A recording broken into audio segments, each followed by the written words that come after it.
من يهده الله فلا مضل له ومن يضلل فلا هادي له أشهد أن لا إله إلا الله وحده لا شريك له وأشهد أن محمدا عبده ورسوله لا نبي بعده يا أيها الذين آمنوا اتقوا الله حق تقاته ولا تموتن إلا وأنتم مسلمون فإن أصدق الحديث كتاب الله وخير الهدي وخير الهدى هدى محمد صلى الله عليه وسلم وشر الأمور محدثاتها وكل محدثة بدعة وكل بدعة ضلالة وكل ضلالة في النار. Amma ba'd. Alhamdulillah di malam hari ini kita kembali bertemu di pengajian rutin kita. Sekarang masuk di pertemuan ketiga ya, insyaallah. Di antara pembahasan dari Sirah Nabawi ya, kita masuk di pertemuan yang ketiga. Ya, salawat serta salam senantiasa semoga tercurah kepada Nabi Muhammad sallallahu alaihi wasallam beserta para keluarga beliau, para sahabat beliau, ya, para tabi'in, para tabi'ut tabi'in, dan semoga kita senantiasa istiqomah dalam menjalankan sunnah-sunnah beliau. Amin. Ya, tidak lupa kita bersyukur kepada Allah di malam hari ini kita masih diberikan kemampuan ya untuk hadir. Ya, terus menuntut ilmu, ya, mengkaji pembahasan yang tidak kalah penting dari pembahasan-pembahasan dalam ulum syariah, yaitu berkaitan dengan sirah Nabi. Ya, sedikit murajaah di pembahasan sepekan yang lalu kita masuk di pembahasan tentang sejak kelahiran ya sampai kenabian. Kalau di pekan yang lalu kita bahas di antara indikator yang mesti kita keluar dari majelis ini kita paham, di antaranya kita tahu nasabnya Nabi ya kemarin, ya lahirnya di mana, ya penyusuannya Nabi, ya ada 2 orang ya, ibu susunya, kemudian perjalanan beliau ya ke Syam ya di umur-umur ya ketika beliau di bawah pengasuhan Abu Thalib. Kemudian ya juga kita sudah jelaskan ya berkaitan dengan perniagaan Nabi ya saat bertemu dengan Khadijah ya dan pernikahan beliau dengannya. Ya, jadi itu di pertemuan yang lalu. Nah, sekarang kita masuk ke sesi 2 ya, season kedua dengan tema yang sama, melanjutkan pembahasan yang lalu, yaitu masih berkaitan dengan kelahiran ya sampai kenabian. Jadi kalau kita lihat slide yang sempat saya buat ya, mungkin sudah didistribusikan. Jadi di pertemuan ketiga ini ya kita harapannya keluar dari majelis di malam hari ini kita juga bisa mampu menjelaskan 3 poin ya, sama 3 poin indikator pemahaman. Yaitu ada peristiwa penting ya, yaitu berkaitan dengan bahwasanya Nabi Muhammad SAW itu ikut ya dalam renovasi Ka'bah ya. Ini umurnya sudah sekitar 35 tahun ya, bentar lagi jadi nabi. Bentar lagi jadi nabi. Bahkan ini salah satu kebijaksanaan beliau ya, bahwa sebelum diutus menjadi nabi, beliau itu orang terpandang ya, tinggi akhlaknya ya, kemudian menjadi suri tauladan ya, bahkan digelari al-amin. Ya. Itu satu. Jadi nanti bahwa beliau itu ikut andil ya dalam pembangunan Ka'bah ya. Sedangkan Ka'bah itu sendiri adalah simbol ya tauhid ya, dari yang didirikan ikhtilaf para ulama ya, apakah di zaman Nabi Ibrahim atau sejak Nabi Adam ya. Ada riwayat-riwayat yang menjelaskan hal itu ya. Tapi intinya yang sahih itu Ka'bah direnov sampai 4 kali. Ya, meskipun ada satu hadis lemah bahwasanya direnovasi sampai 5 kali, salah satunya oleh Nabi lupa ya, satu. Jadi yang satu, tapi ya wallahu alam itu lemah, yang sahihnya ada 4 kali. Termasuk ya yang nanti kita bahas. Nah, kemudian poin yang kedua. Nah, jadi di sini juga nanti rekan-rekan semua bisa menjelaskan tentang bagaimana proses beliau menyendiri di Goa Hira ya, atau bahasanya ikhtila ya, itu menyendiri ya di Gua Hira dalam rangka memang ya beliau itu memiliki memang sudah bingung ya bagaimana cara merubah kaumnya, dan beliau ingin menjauhi ya atau mulai tidak suka ya dengan kemaksiatan ya, kemudian kesyirikan yang ada di zaman beliau kala itu ya. Kemudian yang terakhir nanti keluar dari majelis malam ini juga rekan-rekan juga bisa menjelaskan proses awal wahyu turun. Nah, inilah pembahasan kita sampai pekan ketiga. Jadi kita sudah bisa jelaskan atau mengambil ibrah minimal sampai proses wahyu turun, yaitu ayat-ayat pertama dari surat Al-Alaq, atau dari sempat jeda dulu ya dari Al-Alaq. Itu cukup lama sampai bahkan diejek sama istrinya Abu Lahab ya, bahwasanya setanmu itu nggak turun, setanmu itu nggak balik lagi, maksudnya malaikat Jibril ya. Akhirnya turunlah di sebagian asbabun nuzul itu surat Ad-Duha ya, tapi sebelumnya itu ada permulaan, sebenarnya nggak begitu lama ya, ke surat Al-Mudaththir ya. Itu jadi 3 poin itu. Soalnya biasanya nanti dars keempat itu ada UTS ya. Jadi pokoknya kalau ada ya di awal pertemuan ya, di mukadimah Anda bilang bahwa 8 itu sesi 101.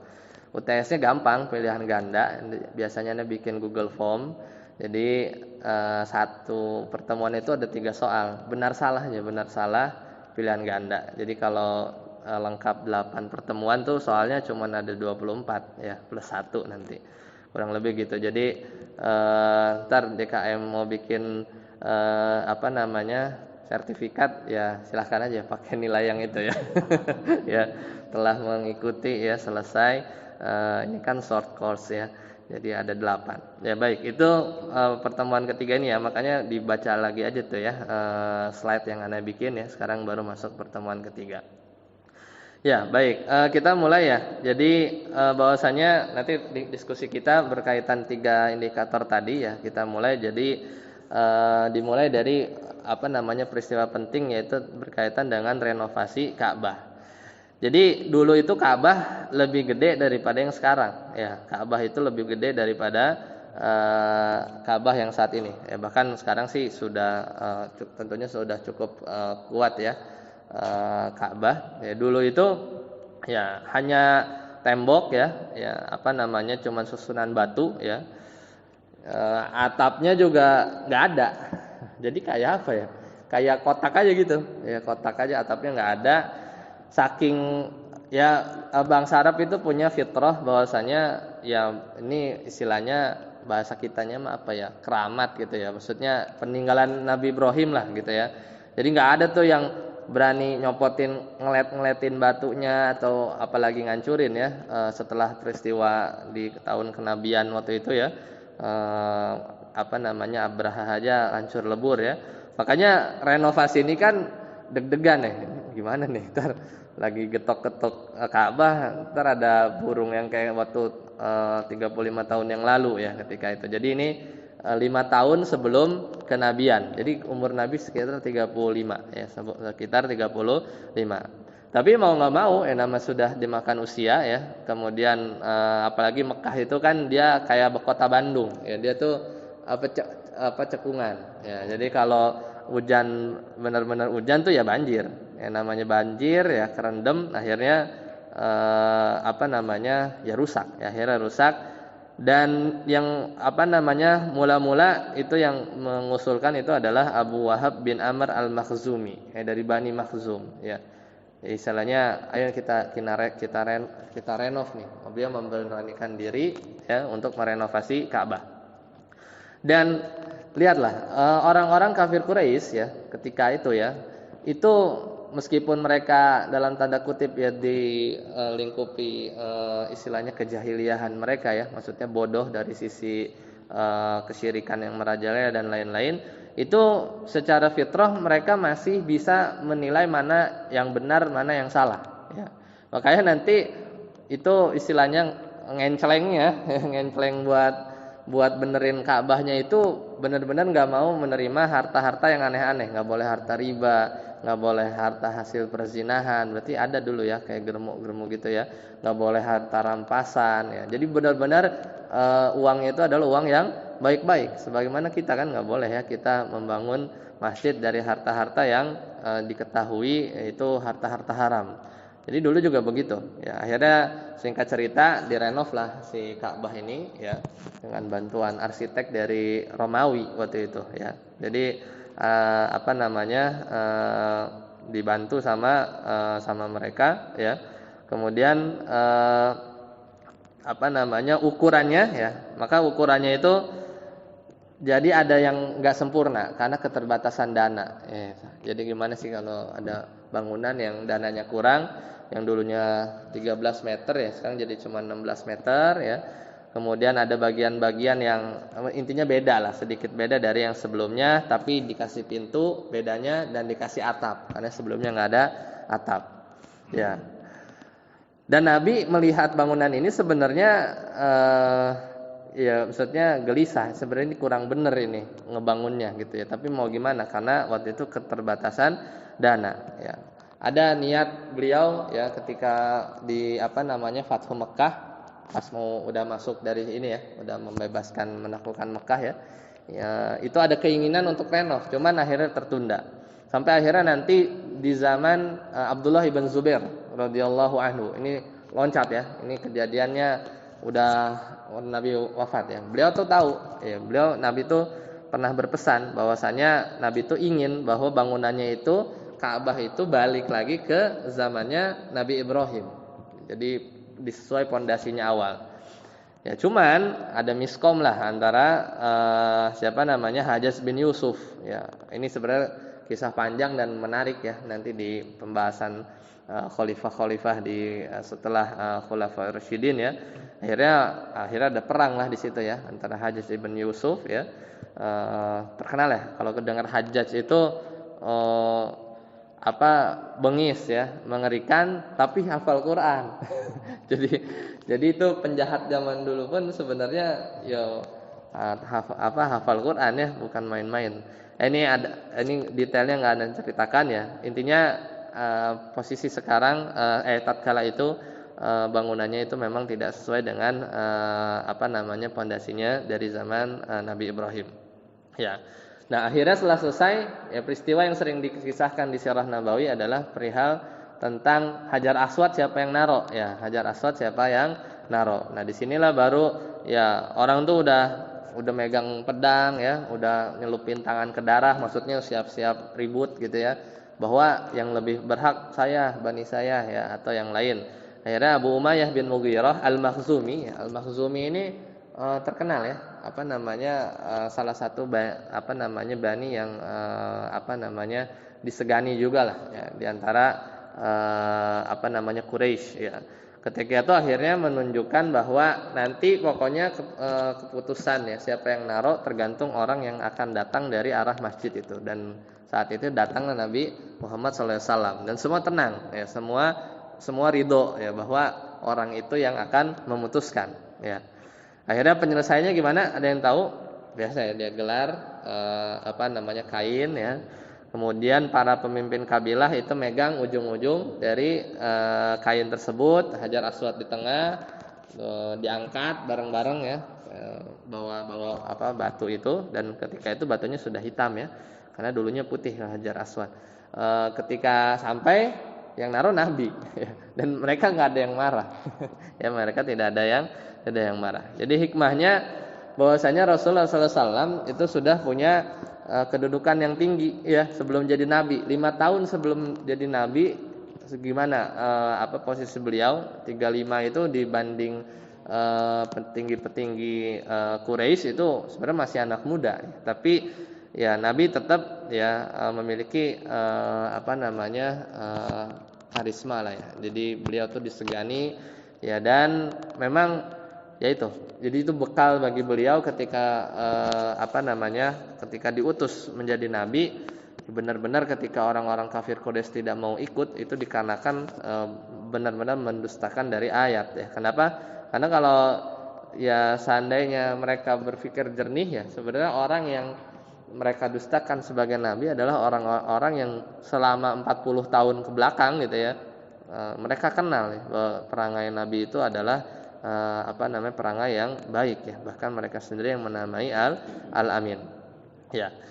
Nah, itu satu pembahasan tentang kepribadian Nabi ya, bahwa beliau, dan ini bukan peristiwa sepele ya, makanya jadi satu pembahasan tersendiri biasanya di bab sirah, karena ngerenovasi Ka'bah itu ya tadi khawatir takut turun azab atau yang lain, karena bukan merenovasi hal yang biasa ya, karena mereka sendiri yang menyaksikan tatkala ada yang mau menghancurkan Ka'bah itu benar-benar sampai hancur lebur ya. Sedangkan renovasi ini dihancurin dan beberapa kali dilakukan setelah itu. Nah, kemudian itu pembahasan ya tentang renovasi Ka'bah ya. Jadi pada akhirnya itu adalah peristiwa pemindahan Hajar Aswad. Nah, dari sini lanjut ya di halaman 9 ya, kalau di slide ya, bahwa orang-orang kafir Quraisy itu sebelum kenabian ya beberapa fitrahnya itu masih jalan ya, Jadi dia masih menganggap ya Ka'bah itu sesuatu yang mesti diagungkan ya. Jadi memang masih ada sisa-sisa peninggalan ajaran dari Nabi Ibrahim alaihissalam ya. Jadi masih lurus ya, sampai nanti datang ya orang yang namanya ya siapa, Amr bin Luhai ya. Ini kalau di sirahnya Ibnu Ishaq ya, beliau ini sempat dilihat oleh Nabi bentuk azabnya di neraka ya. Ketika ditanya ke malaikat Jibril, siapa mereka dia ya, dia adalah Amr bin Luhai, orang yang pertama berbuat kesyirikan ya, yang menyebarkan kesyirikan sehingga di Jazirah Arab itu seperti saat itu ya, jadi merajalela kesyirikan itu gara-gara ulahnya Amr bin Luhai. Jadi karena memang bodoh ya, dan kemudian juga dari sisi ya setan ya, memberikan godaan ya, membisiki kepada orang-orang ya supaya ya dia kumpulin ya, dia awalnya melihat ya, mencontoh sebagian orang yang dia menyembah ya berhala, kemudian dia minta ya, bolehkah aku minta satu berhala ya, sehingga nanti akan aku bawa ke kampungku ya, maksudnya ke Jazirah Arab ya. Jadi dari saat itulah ya penyembahan berhala dimulai ya, ketika datang Amr bin Luhai. Itu merubah fitrahnya orang-orang Arab ketika itu ya, jadi kekufuran merajalela ya, kemudian ibadahnya jadi kacau ya, banyak tambahan-tambahannya ya, kesyirikan ya. Kemudian ya hidupnya jadi tidak teratur ya. Bahkan sampai orang-orang yang hanif ya, atau orang-orang yang sebenarnya masih berjiwa hanif sampai bingung, ini ibadah yang benar tuh yang ibadahnya Nabi Ibrahim itu yang masih asli tuh kayak gimana, itu sampai nggak bisa bedain ya, saking sudah gelapnya kondisi tersebut. Nah, akhirnya diutus ya. Mulailah ini mendekati diutusnya Nabi. Allah Ta'ala di surat Al-Lail, inna alaina lal huda, sungguhnya kewajiban kami adalah memberi petunjuk. Nah, di antara hikmahnya ya ikhrajun nas, jadi Rasul diutus itu mengeluarkan manusia min ibadatil ibad, dari peribadatan kepada hamba ya, orang, patung atau apa yang lain, orang-orang soleh ya. Aslinya tuh orang-orang soleh ya. Patung-patung itu kalau di pembahasan Kitabut Tauhid ya, itu patung-patung itu adalah nama-nama orang soleh yang dulu orang soleh kemudian meninggal pelan-pelan lah. Ini dari zamannya Nabi Nuh ya, dari zaman Nabi Nuh sampai akhirnya jadi berhala. Ya, li ibadatillahi wahdah. Jadi hikmah dari diutusnya Nabi itu adalah ikhrajun nasi min ibadatil ibad li ibadatillahi wahdah. Jadi kepada peribadatan hanya kepada Allah semata ya. Itu fungsinya ya, ketika Nabi mulai gelisah ya. Ini belum jadi Nabi ya. Jadi waktu itu beliau mulai diilhamkan ingin menyendiri ya di Gua Hira. Kemudian di antara tanda-tanda ya. Jadi kalau belum jadi nabi itu bukan mukjizat ya. Kalau belum jadi nabi itu bukan mukjizat. Jadi ada tanda-tanda yang dialami oleh Nabi ya, namanya irhals ya, irhals ya. Jadi kayak macam apa ya? Eh, contohnya itu Nabi itu pohon, batu ya. Kalau ketemu Nabi ketika itu ya, belum diutus jadi Nabi, itu ngucapin salam. Itu kayak kondisinya ketika beliau pulang dari Gua Hiro ya, itu jalan ke rumahnya kan, di jalan nggak ada orang, tiba-tiba Assalamualaikum ya Rasulullah, tengok kanan tengok kiri nggak ada. Akhirnya Rasulullah pulang ya ke Khadijah, iseng ya, nggak ada orang ya, ada yang salam. Itu berapa kali, kemudian sering mimpi, itu namanya irhas ya. Jadi keajaiban lah. Ya, kalau udah jadi nabi namanya mukjizat ya. Kalau udah jadi nabi namanya mukjizat. Kemudian waktu nabi kecil kan, dari sebelumnya lah, waktu kemarin pas lahirnya nabi itu muda ya. Itu tanda-tanda tuh. Pas lahir gereja di Buhayara itu runtuh ya, apinya yang disembah orang Majusi padam ya. Ini udah tahu nih orang Yahudi itu udah sampai pada pindah ke Yatsrib ya, Yatsrib Madinah ya. Karena dalam kitab mereka itu tahu bahwa nanti akan ada nabi yang hijrah ke kota Madinah ya. Kemudian dadanya dibelah ya, dan itu diantara irhas nabi ya. Kemudian diantaranya juga adalah dari kecil ya sudah dinaungi oleh awan ya, dinaungi oleh awan. Nah itu beberapa hal-hal yang keanehan yang Nabi itu nggak ada niat ya, bahkan cita-cita pun nggak ada ya, benar-benar terkejut ya. Nanti kita sampai ya ketika malaikat Jibril itu datang ya. Jadi proses kenapa tiba-tiba Rasulullah SAW itu berdiam diri ya, uzlah, berkholwat ya, berikhtilat di Gua Hira, murni karena memang ya sudah ada sinyal-sinyal dari Rasulullah, dari Allah Subhanahu wa taala melalui tanda-tandanya tadi ya. Kemudian gelisahnya Nabi ya, bahwasanya di keadaan Nabi ketika itu di zamannya ya mulai nggak bener nih ya, mulai nggak nyaman ya dengan kondisi kesyirikan yang merajalela ya. Kemudian di satu sisi itu kan internalnya Nabi ya. Di eksternal Nabi itu udah pada sibuk tuh, rahib-rahibnya Yahudi itu udah karena udah dekat, udah tahu nih akan ada Nabi ya, akan ada Nabi, mereka udah siap-siap, sebagiannya udah hijrah ke Madinah ya. Kemudian bahkan ada yang bela-belain dari Syam itu pergi ke Yatsrib ya. Kalau Yahudi ngumpul di situ ya. Yahudi itu memang nungguin ya. Dia ributnya sama suku Aus dan Khazraj ya. Jadi bahkan mereka itu dakwah. Bahkan dulu itu orang-orang kafir di Madinah itu sering dengar ceramahnya tuh dari orang-orang Yahudi ya, bahwa nanti ada nabi gitu ya, bahwa ada nabi terakhir gitu kan, dan seterusnya. Jadi ketika seperti biasa ya, di musim haji dulu tuh hajian rutin, haji itu rutin ya. Orang-orang Madinah tuh datang ke Mekah ketika itu, mereka selalu diperingati hati-hati ya sama seorang pemuda ya dari Quraisy, maksudnya Nabi Muhammad SAW. Pokoknya kalau jangan pernah ketemu dia, atau kalau ketemu dia tuh tutup kuping gitu. Soalnya kalau ketemu Nabi langsung, maukah engkau mendengar sini dulu sebentar gitu ya, maukah kita ngobrol sebentar gitu ya, kata Nabi Muhammad SAW. Udah langsung baca, nggak tanggung-tanggung. Nah itu memang diantara faidah ya, karena waktu sempit. Hajian tuh nggak usah basa-basi, langsung maukah ngobrol sebentar bersamaku gitu kan, atau maukah aku tawarkan sesuatu yang lebih baik daripada yang kau sedang cari ya, udah langsung ya, fa'budullaha ya, la tusyriku billah ya, dan seterusnya. Jadi langsung bacain ayat ya, dan waktunya sempit. Dan itu memang salah satu metode dakwah ya. Misalnya lagi di pesawat gitu ya, lagi ada dinas misalnya ke luar negeri, sampingnya bule gitu ya, langsung aja langsung to the point ya. langsung jelasin Islam pada inti dari agama Islam ini, itu tauhid. Itu yang dilakukan Nabi.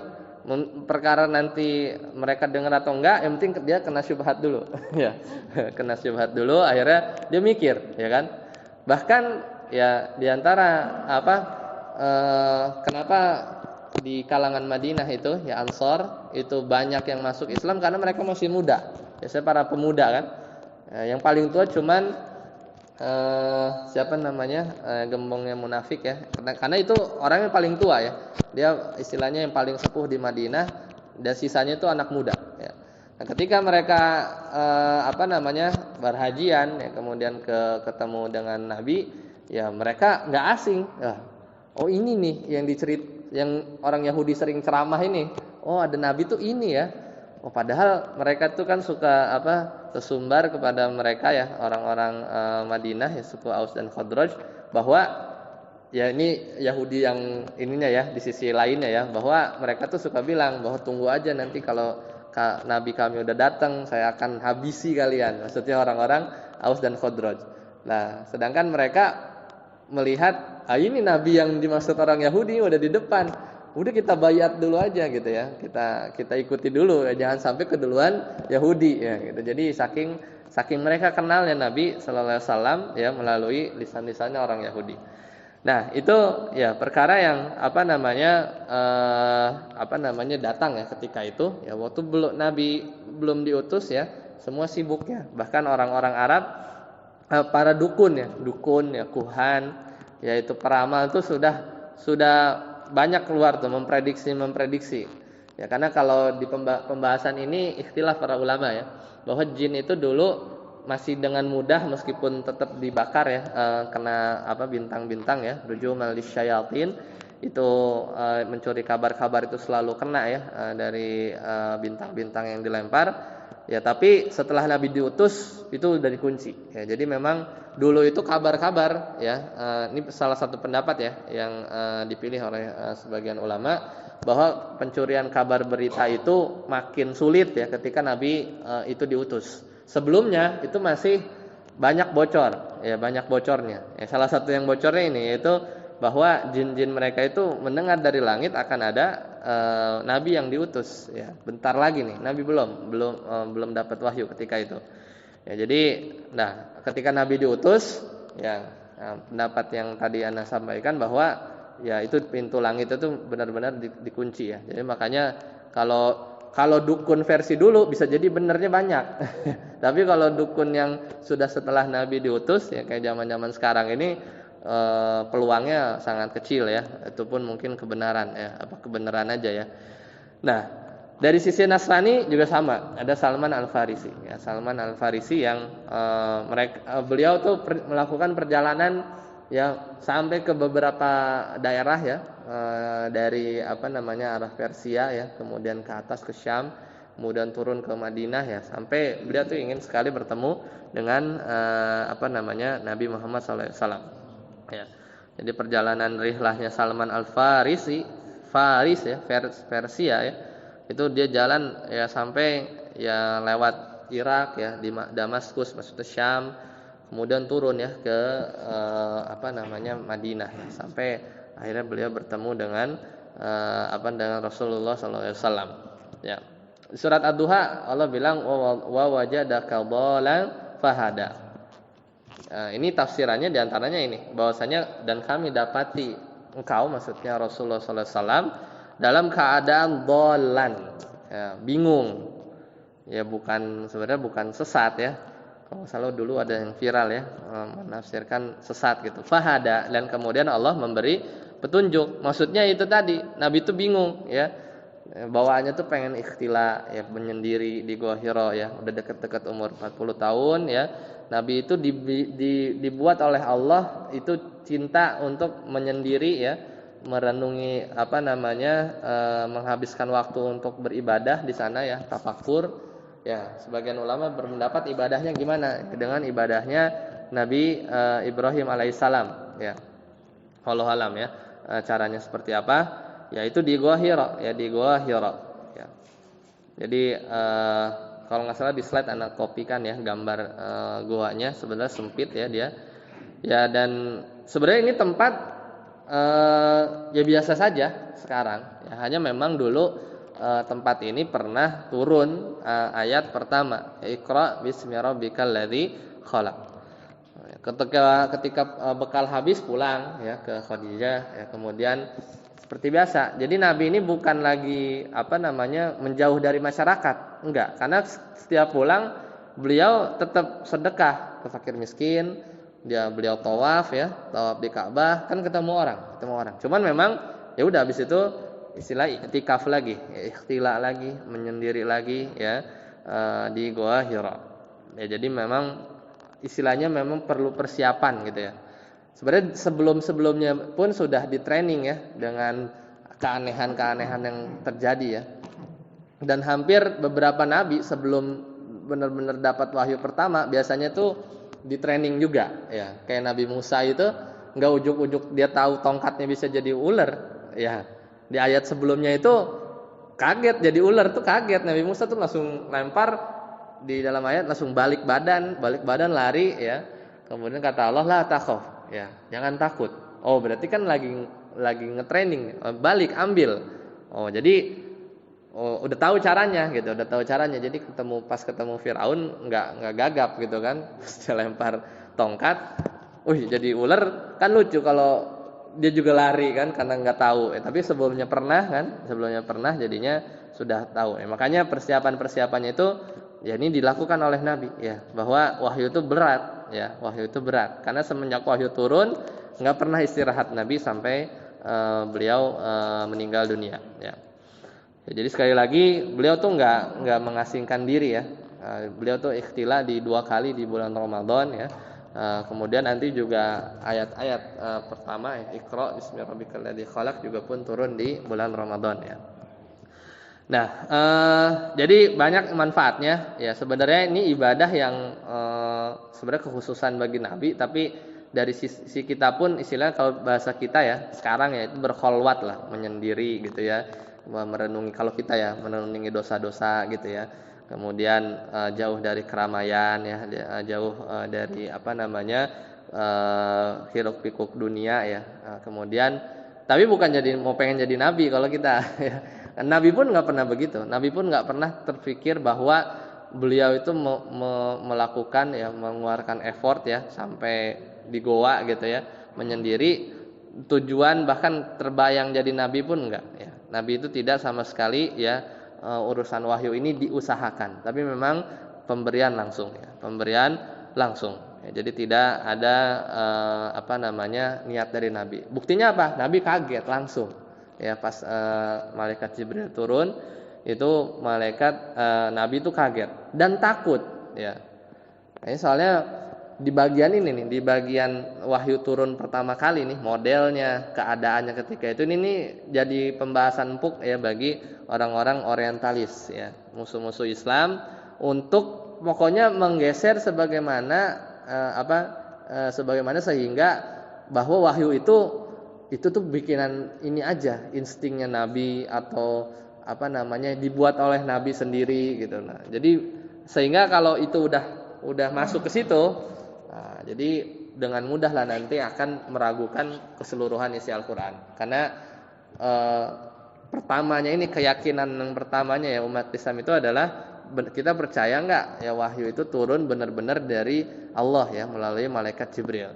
Tapi kalau proses wahyu turun ini dialih maknakan kepada intuisi ya, atau bisikan hati ya, atau bahkan sebagian mereka tuh bahasanya sampai yang cukup kasar ya, bahwa Nabi itu ayan ya, kayak orang ayan atau yang lain ya, naudzubillah ya. Ya mereka menyatakan hal seperti itu ya. Jadi untuk menggiring opini ya bahwasanya Al-Qur'an itu dari Nabi. Padahal kalau kita renungi ya sedikit aja ya dari kejadian yang diriwayatkan banyak ya dalam hadis-hadis yang sahih, bahwa beliau itu kaget ya, dan kemudian enggak mau kan, Iqra, saya enggak bisa baca, ma'an nabi qari, aku enggak bisa baca gitu kan. Terus pas pulang takut ya, gimana ini kondisi-kondisi ini kalau Nabi ini tuh dibuat-buat gitu ya. Ini menunjukkan bahwa Nabi itu enggak tahu, tidak direncanakan. Intinya tidak pernah direncanakan ya, apalagi merencanakan ya. Bahkan ini adalah sesuatu yang tiba-tiba ya. Bagi Nabi itu sesuatu yang tiba-tiba. Bahkan ketika ketemu Khadijah pun ya, beliau masih dalam keadaan takut ya. Kalau seandainya Nabi itu tahu ya bahwa atau dibuat-buat oleh Nabi ya, maka ketika ketemu Khadijah itu ya senang kan, maksudnya ini udah dapat nih, udah jadi Nabi gitu. Tapi enggak ya, yang dilakukan Nabi ketika itu adalah ketakutan, masih bingung ya, dan ternyata itulah jawaban atau keanehan-keanehan yang ada ketika itu ya, bahwasanya apa tadi Anda bilang irhas ya, keanehan pohon bisa nyapa Nabi ya, kemudian batu ya, itu adalah semua terjawab ya dari peristiwa 4 tahun dada Nabi dibelah gitu ya. Oh ini maksudnya gitu ya, sampai ke tahun 40 bahwasanya ya, Nabi SAW itu diutus ya, bi'tsah ya, diutus ba'atsa bi'tsah ya, diutus menjadi Nabi Muhammad SAW ya, sebagai nabinya ya, sebagai nabi dengan Iqra bismi rabbikal ladzi khalaq. Ya. Awalnya ya ada mimpi-mimpi ya. Sebelum kejadian itu ada mimpi-mimpi, dan mimpi adalah salah satu cara wahyu turun ya, dan itu salah satu yang cukup ringan. Nah, keadaan-keadaan wahyu yang berat itu biasanya ada dua cara ya, ya. Yang paling berat itu kalau melalui perantara malaikat Jibril, dan beliau datang dalam istilahnya frekuensi ya, makhluknya malaikat ini, karena sulit ya, apalagi dalam wujud aslinya ya, seringnya itu dalam wujud manusia ya. Kemudian 2 kali Nabi itu melihat sosok Jibril secara asli ya. Yang kedua itu ketika Isra dan Mi'raj ya, itu melihat bahwa satu sayapnya aja ada 600 ya, satu sayapnya itu terbentang dari ufuk barat sampai timur ya. Nah, satu hadis ya, Anda bacakan dari Aisyah ya radhiyallahu anha, Ummul Mukminin, annaha qalat, bahwasanya Rasulullah sallallahu alaihi wasallam, bahwasanya beliau Aisyah radhiyallahu anha berkata ya. Kata Nabi, "Tsumma hubbiba ilaihil khala." Jadi Nabi itu dibikin senang ya untuk ikhtila, menyendiri. Wa kana yakhlu bi ghari Hira. Dan beliau itu menyendiri ketika itu di Gua Hira. Fayatahannats ya. Beliau itu beribadah ya. Tahannats di sini maknanya beribadah. Wa huwa at-ta'abbud ya, maknanya beribadah. Al-layali dzawatil adad ya, qabla an yanzi'a ila ahlihi ya, sampai ya dia malam hari ya, kemudian berulang kali dan sampai nanti dia pulang ketika kehabisan bekal ke keluarganya. Wa yatazawwadu lidzalik ya, untuk mengambil bekal. Summa yarji'u ila Khadijah fayatazawwadu limithliha ya, kembali ke ke Khadijah untuk berbekal ya, hatta ja'al haq, sampai datang wahyu ya.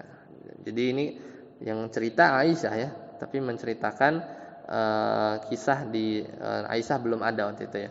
Faqala Iqra ya ma ana biqari ya, ma ana biqari ya, turunlah waja'ahul haq. Al haq ini maksudnya malaikat Jibril ya.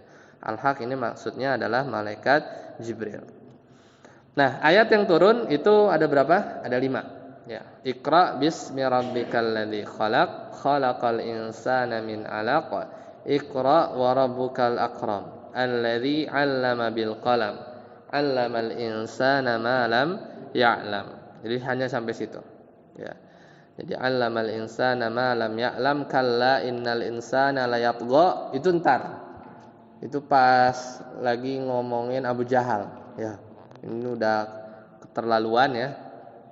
Pokoknya mengganggu nabinya itu di beberapa di tahun kenabian ketiga atau kelima ya, baru kalla ya, yaitu ayat ke-6-nya turun belakangan ya, turun belakangan. Nah, itu ayat yang pertama turun ya, dan waktu itu ya turunnya dengan cara perantara malaikat Jibril ya, malaikat Jibril. Dan ini kondisi yang sangat berat ya bagi Nabi Shallallahu Alaihi Wasallam ya, ketika itu mendapatkan wahyu yang pertama ya, wahyu yang pertama. Nah, kita lanjutkan ya di slide ya. Kita lihat ya.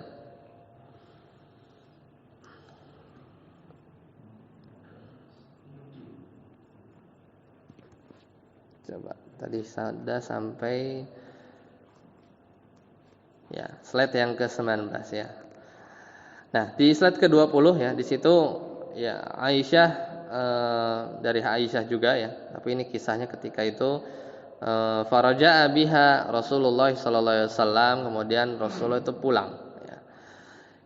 Yarjufu ya fuaduhu ya, kemudian badannya gemetar ya. Fadakhala ala Khadijah ya binti Khuwailid radhiyallahu anha faqala zammiluni ya, selimuti aku, zammiluni ya, selimuti aku. Jadi beliau takut ya, dia mengira itu sebenarnya jin ya. Ya, pokoknya sesuatu yang aneh. Karena kan sebelum-sebelumnya tuh aneh-aneh juga, dan ini adalah kejadian yang paling aneh menimpa Nabi ya. Jadi pulang dalam kondisi sangat takut ya, sangat takut ya. Dan Nabi itu merasa ya gelisah lah ya. Nah, disinilah fungsi istri solehah ya, itu Khadijah. Jadi beliau nggak banyak tanya ya. Misalnya kenapa mas? Dari mana gitu, enggak. Langsung selimutin. Kita kalau kita kan pulang kerja kan, itu tuh misalnya si fulan ini kurang ajar nih, misalnya di kantor gitu ya. Emang kenapa ya? Malah manas-manasin gitu kan. Tapi kalau Khadijah enggak, pas pulang ke rumah langsung ya. Bahkan Khadijah ya itu bertanya berkata ya, kalla ya. Jadi kan kata Nabi, laqad khasitu ala nafsi, sungguh aku takut terjadi sesuatu terhadap diriku. Jadi Nabi mengkhawatirkan dirinya sendiri. Faqalat ya, enggak banyak babi bu, langsung Khadijah bilang kalla, sekali-kali tidak.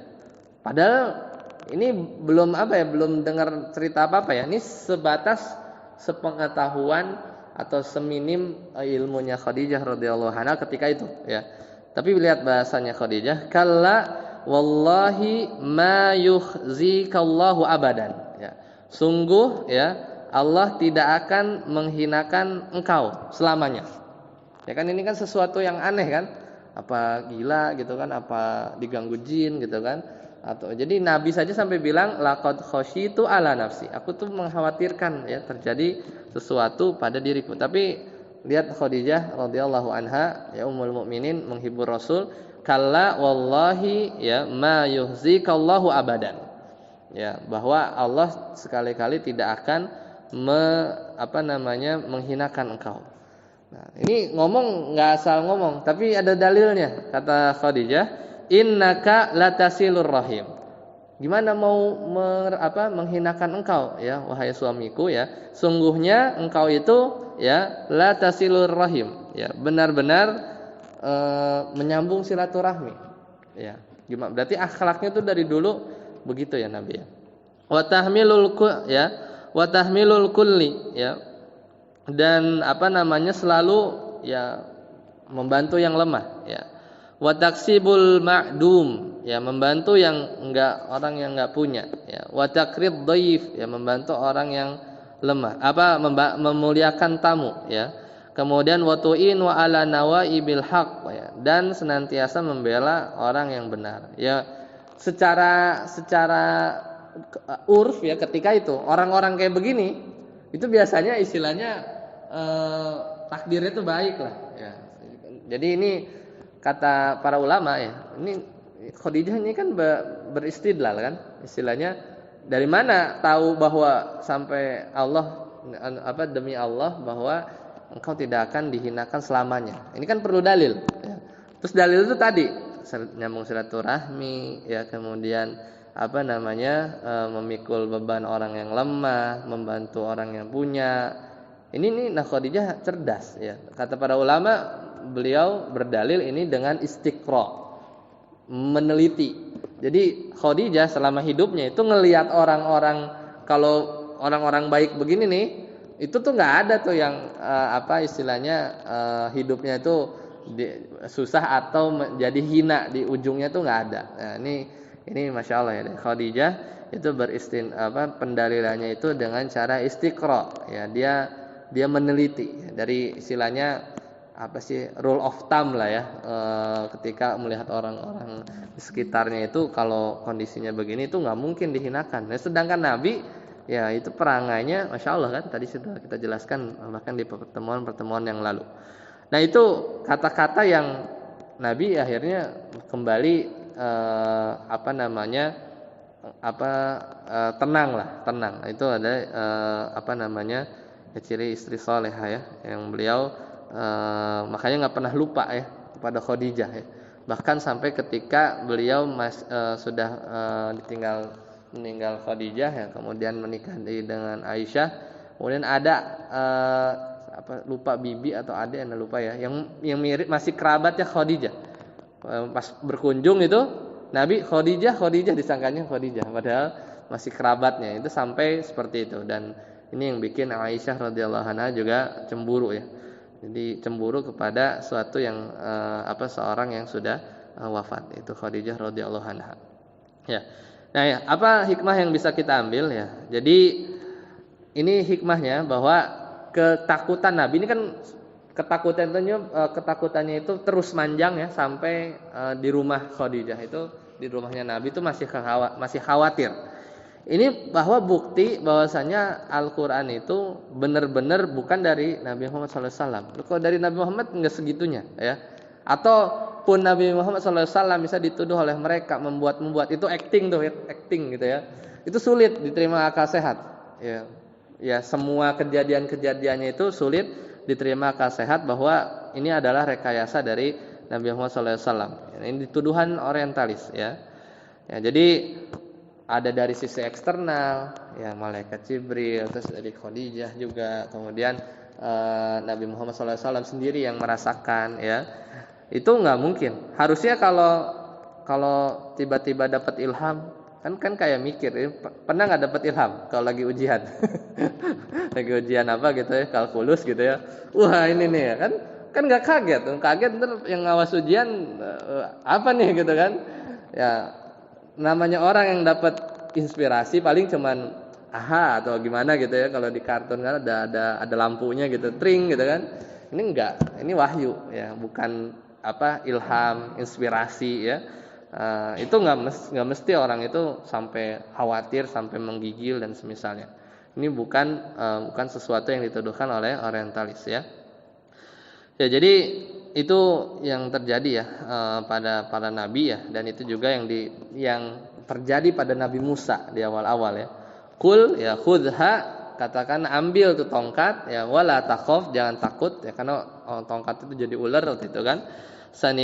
Sanu'iduha siratahal ula, maka nanti Allah akan balikan ya si ular itu jadi bentuknya semula, jadi tongkat lagi. Itu Nabi kaget, Nabi Musa kaget. Mungkin kagetnya seperti itu ya. Jadi rasa takut itu juga dialami oleh para nabi ya ketika mulai mendapat wahyu. Ya, itu yang terjadi. Terus apa yang dilakukan Nabi ya? Khadijah ketika itu, kan ini Khadijah juga bingung. Ini apa yang terjadi sama suaminya.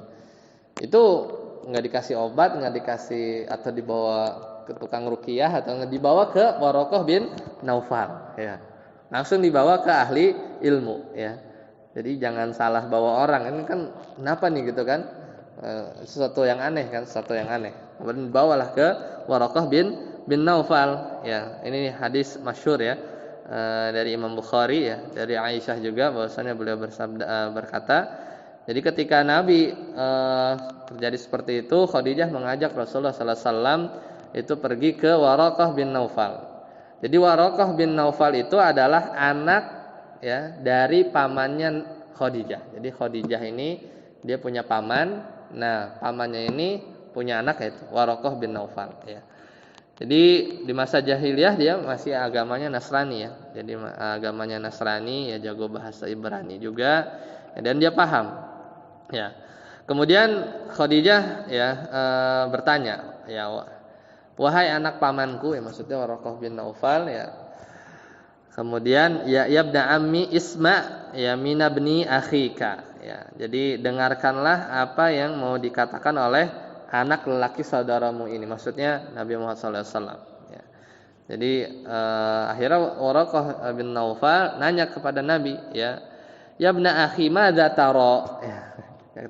Kata siapa? Kata Waraqah bin Naufal, wahai putra saudaraku ya, madza tara. Kenapa Waraqah bin Naufal manggilnya yabna akhi ya kepada Nabi Muhammad sallallahu alaihi wasallam? Karena ingat ya silsilah kemarin, jadi Nabi Muhammad bin Abdullah bin Abdul Muthalib ya, bin Hashim bin Abdul Manaf. Nah, kalau Waraqah ini Waraqah bin Naufal ya bin Asad bin Abdul Uzza. Nah, Abdul Uzza sama Abdul Manaf saudaraan. Jadi makanya manggilnya yabna akhi, tapi jauh ya, maksudnya wahai anak saudara laki-lakiku, tapi di beberapa kaki di atas. Apa yang kamu lihat? Ya, kemudian fa akhbarahu Rasulullah sallallahu alaihi wasallam sallallahu alaihi wasallam khabara ma ra'a. Kemudian Rasulullah cerita apa yang dia lihat. Faqala lahu Waraqah. Kemudian Waraqah itu berkata kepada Nabi, setelah ceritain lah, pokoknya datang ada suara suruh baca Iqra, saya bilang Nabi Qori, pokoknya dijelasin aja ya kondisi waktu itu di Gua Hira. Kemudian kata Waraqah bin Naufal, hadzan namus, katanya. Ini namus ya. Alladzi nazzalallahu ala Musa. Ini namus yang dulu turun kepada Nabi Musa. Namus ini maksudnya malaikat Jibril. Ini sama ini orang makhluk yang sama ya. Ya laitani fiha ya jazaan. Laitani akunu hayyan idz yukhrijuka qaumuk. Nah, jadi langsung bukan nakut-nakutin ya. Pokoknya seandainya alangkah bahagianya ya. Seandainya itu aku masih muda, kata Waraqah. Kata kondisinya udah tua. Ya.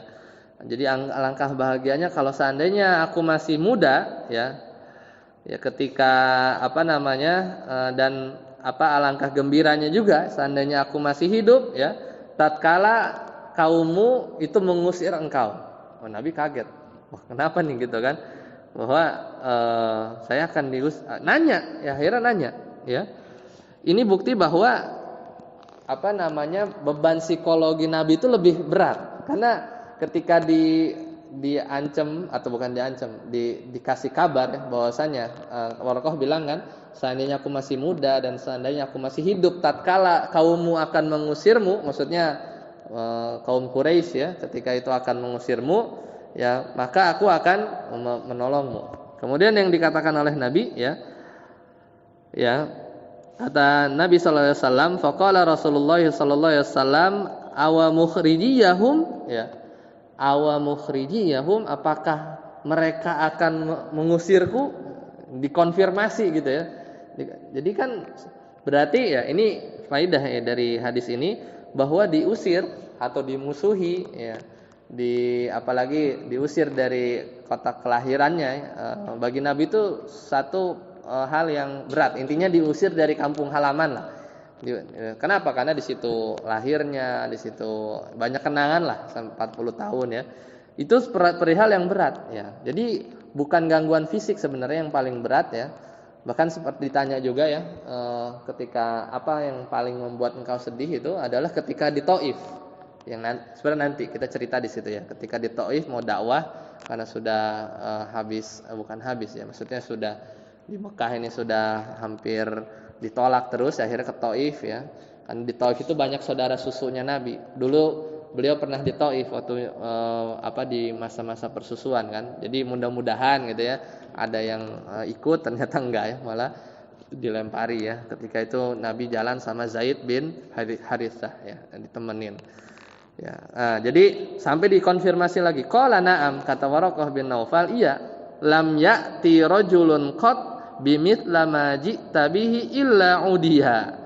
Tidak ada seorang laki pun yang kalau diutus model begini gitu ya, maka kecuali dia akan dimusuhi ya, akan diperangi ya. Makanya kata wa in yudrikni yaumuka ansurka nasran. Jadi kalau aku masih mendapati ketika itu aku masih hidup, niscaya aku akan menjadi penolongmu ya. Tsumma lam yansab Waraqah ya tuwfiya.